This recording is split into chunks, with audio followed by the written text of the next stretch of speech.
What is going on, guys? Welcome back to another video. Today we're going to go over how to beat your competition at Twitter DMs with no brand, no followers, none of that. So you don't need anything, and you can still beat them if you do what I'm about to go over right now. And how do I know this? Because this is what I've done, right? And I've done it for all my clients. And we've gotten some amazing results that you can check out if you go. Well, I mean, I guess the website's not done yet, but once the website is done, I will link it, and then you can go to it. It'll just be unlimitedoutreach.io. Just to give you a quick little sneak peek, we can go, let's see, right in here, 100K, 60, almost 63, and then 34K, just through Twitter DMs and no brands at all, right? Awesome. So there's actually 4 steps to get this done, right? So number 1, we're going to need to optimize accounts, right? Number 2, we're going to need a lot of volume. Number 3, you need to make your DM scripts actually stand out. And then number 4, you need your conversation management to be top notch. All right. And it sounds super simple, and it is. I'm not saying it's hard, but it's not easy by any stretch of the imagination. Because if it were, everyone would be doing it. But pretty much no one's doing it, right? Everyone's just lazy in the DMs. Everyone just wants quick and easy results. And there's no quick and easy. There are quick results. There's just no easy results. So all right, let's get right into it. So how are we going to optimize accounts? There's 5 clear steps here that you really need to take. So number 1, you want a clear profile picture. I usually just recommend people go with just their face. So just faces, smiling or whatever. It doesn't even have to be smiling. As long as there's a face and people know that it's a real human being, then you're good. A clear cover photo, usually some people do logos, some people do maybe like some case studies, some testimonials, all that works. As long as it's clear, as long as it looks good, we're good to go. Then a clear bio. So in your bio, your ICP should be able to know if whatever you're offering is for them. Then you do want to have like just a bunch of relevant content just on your Twitter. You want to interact with people.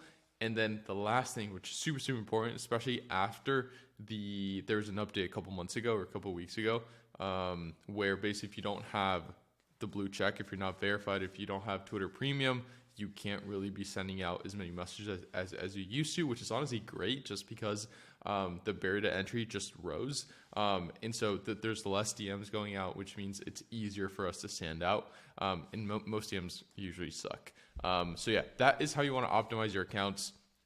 You just want to make, it doesn't even have to be pretty. Like you don't have to be a freaking graphic designer to make your accounts look good. You just need them to look decent. You just need people to know that you're a real human being and that you are competent enough to get them from where they are to where they want to be. And then please get the blue check. It's like $8. So just get it. $8 a month. Just get it. It pays for itself. Okay, so once we have our account or accounts, right, we need to run a ton of volumes. How are we going to do this? Number 1, either you just want to run a bunch of volume through one account, through your main account, or you can run multiple accounts, right? And you want these other multiple accounts, these alternate accounts, to look as real as possible. We usually just do like ambassadors for our brand with some of our team members. And what you want to do on these accounts is you want to be scheduling content. You want to follow a bunch of people. You want to have followers on there. Then you want to interact with others so that it looks like there's actually someone that uses that account on a daily basis, as if it were their personal account, even if it's not their like main account. Just make it seem as though it were. And then the same rules apply for the account optimization. You want that on your alternate accounts as well, but you want to be extra careful because like these aren't usually accounts that people like have on their phone or that have their friends on, right? So it's just going to be like business accounts basically. And so you do want to make that extra effort to make them look as real as possible. Again, you want to have them verified, and then ideally, depending on how you structure it, depending on who's going to be answering the messages, you want to run these on proxies. Right? Super important to keep everything safe, to not get IPs mixed up, and just to keep everything super clean. You want to run these on proxies on some kind of like multi-browser type software, right? And then when it comes to volume per account, you can really run a ton of volume. If you go into Twitter terms of service, it says you can send up to 500 messages per day, but they don't specify if that means that it's only like the first outbound message, right? So those 500 could also include like just regular conversations. We don't know. It's up to their interpretation, I guess. So yeah, we typically just like to keep it safe, and we keep it at 384, which is 384 per day is what we schedule once our accounts are fully warmed up. But we end up sending a little bit less. Why? Because 30 to 50% of Twitter accounts actually have their DMs closed, right? So whatever you schedule, you're going to be sending about 50 to 70% of what you actually schedule, right? And just to kind of give you an idea of what volume will look like on Twitter specifically, when you're warming up accounts, we start every account at 5 messages per hour. This is scheduled, not actually sending, but this is how many we schedule. And then again, sent is going to be 50 to 70% of what we schedule, which goes out. So if we're sending 5 messages per hour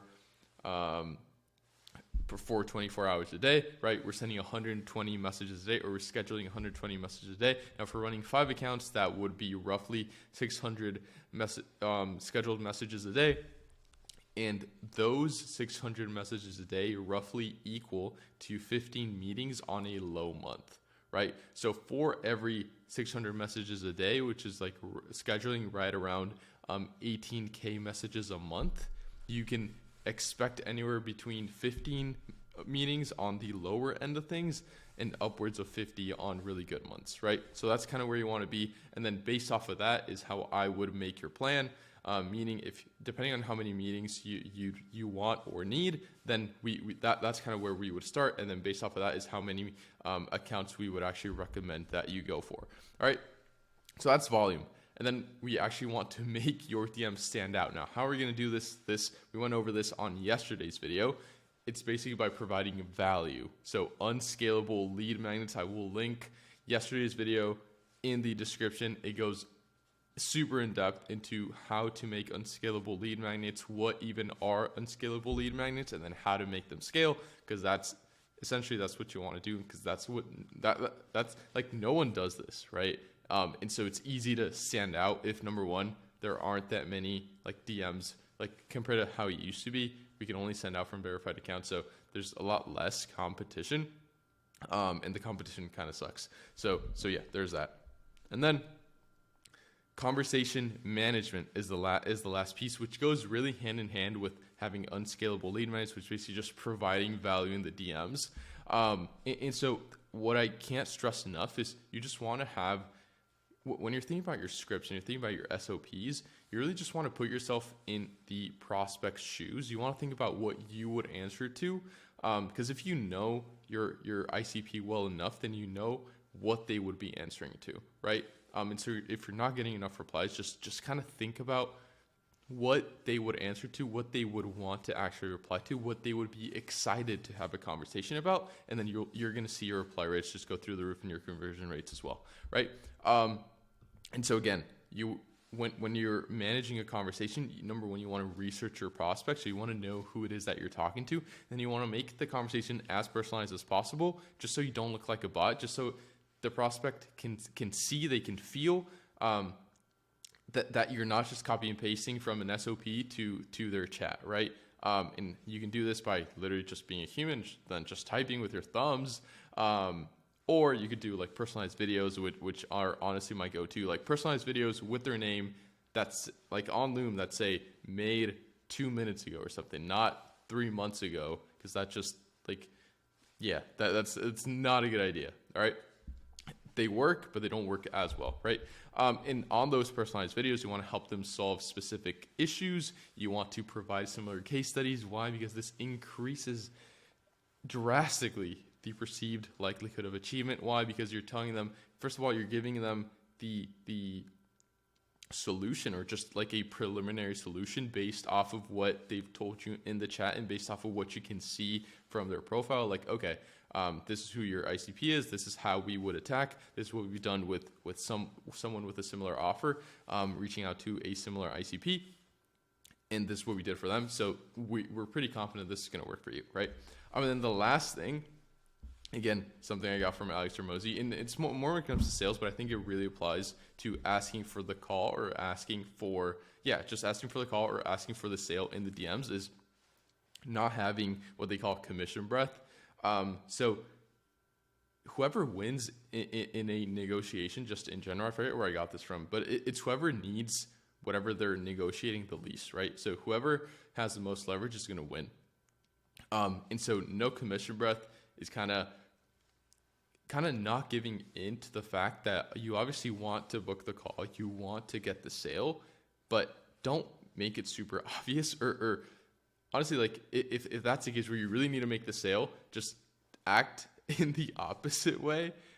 It'll end up being a lot better than if the prospect knows that if the prospect feels that the commission breath, then things are not going to go well. All right, so no commission breath, just ease into the ask, make it super conversational, just let it flow, be smooth in the DMs. Yeah, that's pretty much it for today's video. Let me know what you guys thought down below in the comments, and then if you want me and my team and I to set everything up for you, just click my Calendly link below and I will hop on a call with you. We will go over your current outreach setup. We'll go over how we would set it up, and then hopefully work together if it is a fit. Awesome. Appreciate you guys. Have a great day, and we'll speak soon. Peace.